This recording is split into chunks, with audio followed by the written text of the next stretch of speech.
Alrighty, so this is DC We the People News. Okay, it's my opinion only, because I'm not an attorney. I'm not giving legal advice. It may be a learning video, y'all, to y'all. Alright, I'll let most of this play out because it's fairly long.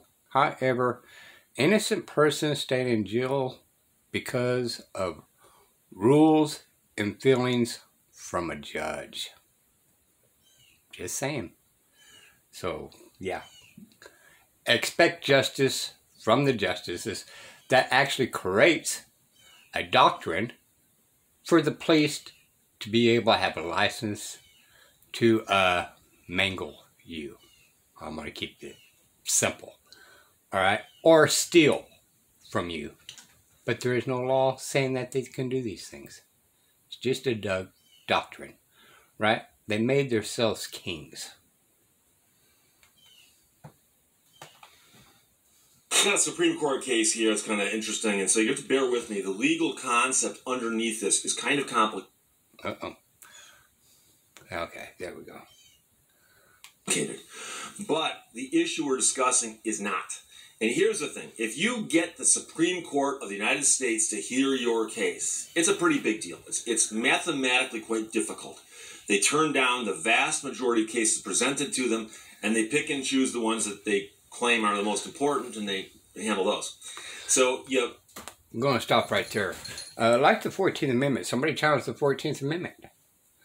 Because I believe that was illegally ratified. Whether it was help people or not help people, that's not the issue. Was it lawfully done was the issue. And the Supreme Courts will not pick it up because they said it will cause chaos in the courts. So they already know that it was illegally ratified or unlawfully ratified. They're just not going to put it out there on the Supreme Courts because of the chaos it would cause. The argument, you submit a brief, the other side submits their brief, and these briefs go to the court and they explain your position in writing with all the authorities that support your position and so on and so forth. And other parties might file amicus briefs, friend of the court briefs, saying, we're not a party to the case, but we have an interest in this because, and we think you should rule this way because of such and such. And that's quite common. Somewhere down the road, they then call on the parties for oral argument. And you get to stand up in front of the bench of all the justices and make your argument. And it's one of these things that's very unusual in that nowadays it's one of the last things that is not widely publicly observable because they still do not allow cameras in the Supreme Court. And so you can find video footage of what happens in a lot of courtrooms, not the Supreme Court. But you can see it in movies, and you can read the transcripts later. And there are reporters who cover the Supreme Court, so we know what happens. It happens out in the open. It's just not videotaped in that sense and broadcast on YouTube. So the interesting thing is that you can get up and give your presentation and then say, Your Honors, if there's anything else, I'm available to answer questions. Otherwise, I'll sit down. And there are famous examples where the panel just sat there like bumps on a log and said, okay, good. And once in a while, however, the panel will get feisty and start firing questions at the attorneys. And quite often they'll do it to both sides. So there's nothing unusual about that. But once in a while, you can tell by the questions being asked how a particular justice is thinking of a case, what they think of the case. And I've argued cases in the courts of appeal in Michigan, and the same thing happens there, where you'll get up there, give a little presentation, say any questions, and one judge starts firing questions at you, and it's very obvious what they think of your case, whether they like it or not. And so here's a case from lawandcrime.com is the website. Allura Nanos wrote this. Justice Alito, concerned that freeing legally innocent man from prison would clog up the federal courts. So there's an argument before the court about a man who is in prison.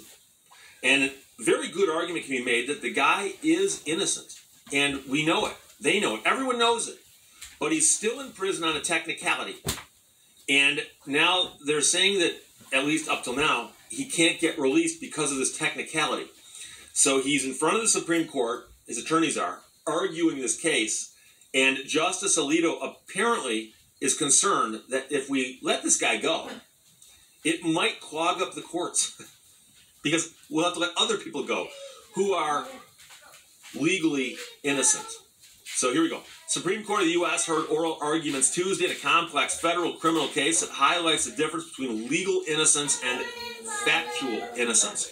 The case is called Jones versus Hendricks, involves a federal petition filed by a federal prisoner, and his name is Jones. He was convicted in 2000 of possessing a firearm as a felon in violation of a federal statute, which is 18 U.S.C. section 922 G1. Following his conviction, he appealed and lost several times. But in 2019, the Supreme Court of the United States ruled in another case that that section this man was convicted under had been misinterpreted during the trial. So they said that the courts have gotten wrong what 18 U.S.C. section 922 G1 means. And therefore, if you take the new reading that the Supreme Court said is correct, this guy shouldn't be in jail. So he asked to get out. They said, no, you were convicted like an actual guilty person. Therefore, you're still in jail. And his argument is, but the Supreme Court has said that the reason I was convicted is wrong. So as a result of that second ruling, the conduct that led to Jones's conviction was no longer enough for him to be legally guilty of the crime. Jones challenged his conviction again on that basis, and they say that, well, there's no new facts here, and the only question then is, he violated the underlying statute, but he violated only under the misunderstood interpretation. I know it's weird, but he lost that appeal because federal law puts a limit on the number of times a prisoner can ask for review of a conviction. Because Jones had already filed a habeas petition years before, he lost his case both before the District Court and the U.S. Court of Appeals for the Eighth Circuit. And again, those petitions were filed before the Supreme Court made its ruling.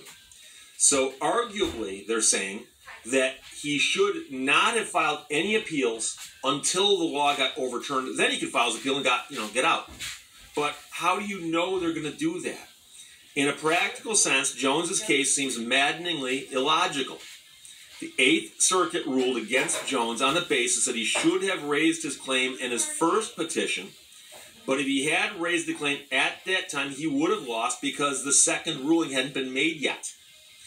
Before the justices are three distinct points of view, one of which is that Jones' argument that his conviction should be vacated because he is no longer legally guilty. That's possible. The federal government's position is that Jones should lose for reasons other than those relied upon by the Eighth Circuit. And of course, the Eighth Circuit's position, as argued by a court-appointed attorney and a former clerk to both of these justices, says that the guy should have brought his motion earlier and didn't, so therefore he loses.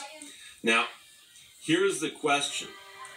The justices primarily confined their inquiries during argument to matters of statutory interpretation. So you look at the statute 18 U.S.C. section 922 G1, you look at the statute on habeas corpus petitions, you look at that, and you ask yourself about how these different things are written, how they interplay.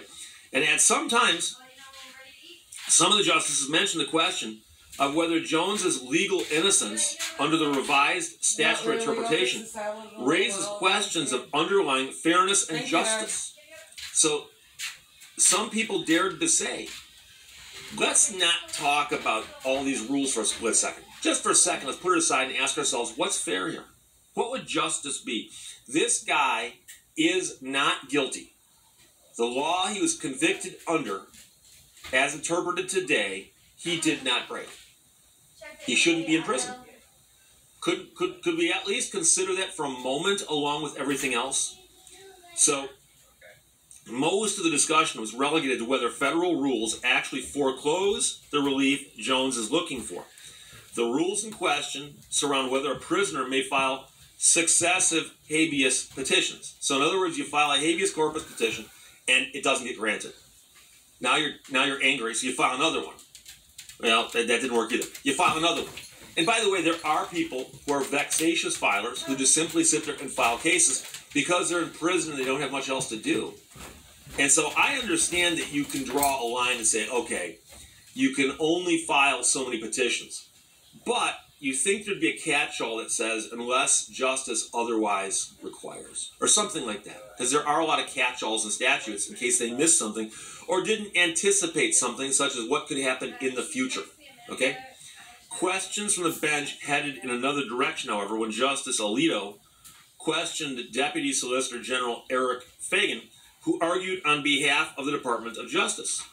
Alito focused his discussion on a practical concern, but not the matter of whether fairness would demand that a legally innocent man be given the chance to challenge his imprisonment.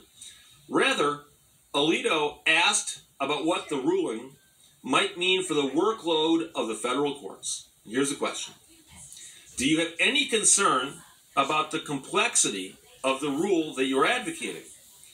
Are you concerned that every federal prisoner who wants to bring a successive motion is going to claim that this falls within the traditional scope of habeas and that this would be an escape clause that would be invoked again and again and again, and all the district judges are going to have to analyze the traditional scope of habeas to see whether the claim actually falls within that? So the question is, if we let this guy out simply because he's innocent, it might open the floodgates for other people who want to get out, and they might start filing these motions over and over again. Now, Fagan responded that he was not concerned with overburdening the federal courts because, in his view, it is rare that a case would fall within the narrow parameters suggested by his position in this particular case. Fagan told the justice that Jones's case constitutes probably a category of one, in which somebody is in prison for something that Congress never made a crime. And so, by the way, some people, by now, have already typed a comment below this video and have said, Steve, it was a crime when he broke the law. The fact that a court later says it's not a crime, you know, we're playing with words here. No. The attorney arguing on behalf of the government said somebody is in prison for something that Congress never made a crime. The man is serving time in prison for breaking a law, and everyone now says what he did not break the law. That's the issue. So even the attorney for the government stepped back and said, no, that's not what we're talking about here. We're talking about the fact that this guy's in prison, and he's saying that the guy should actually be in prison for other reasons or kept there or whatever, but the judiciary is generally loath to deal with the usual tidal wave of cases from convicted prisoners who seek to be freed. Most applications are tossed, but not without time and attention from clerks and judges. Alito's comments touched on the procedures and the personnel necessary to deal with such matters should the floodgates be open. Courts, after all, have to realistically employ the requisite resources necessary to manage such situations. And indeed, Alito joined Kagan in 2019 before the House Appropriations Committee to discuss the court's budget, perhaps why these administrative questions are on his mind. However, Fagan, the attorney for the government, suggested that an avalanche of paperwork from prisoners who want them to be freed is unlikely to result from a decision here in Jones's favor. And don't get me wrong, I think that there probably would be some people who'd say, oh, this other guy gets to file multiple habeas petitions, so do I. And, you know, if you're sitting around in prison with nothing better to do but draft, you know, things to file with the courts, you're probably following this stuff too, assuming you have access to the internet. And so I get that. But the question always is, do we err on the side of letting innocent people go free, or do we err on the side of lock them all up and let God decide? And I personally think that the fact that there's an innocent guy in jail, guy's innocent, the attorney for the government even says so, the guy should be out. And you say, but the rules don't allow it. Okay? Well, this isn't a game where the rules are more important than the participants. Okay? So we have rules in place, and once in a while, something happens where you go, that's strange. Nobody would have ever anticipated that. So the rules don't fit these facts. What do we do now? And if the Supreme Court says this guy stays in jail, we're going to have an odd situation with a guy in jail who admittedly, everyone says, would not be found guilty of doing what he did because doing what he did wasn't against the law. And it seems such a strange thing to have to say out loud. But it's true. And I'm not saying, by the way, that, you know, this guy's necessarily a good person. I don't know anything about the guy. I don't know anything about the guy other than the little factoids that I know in the story here.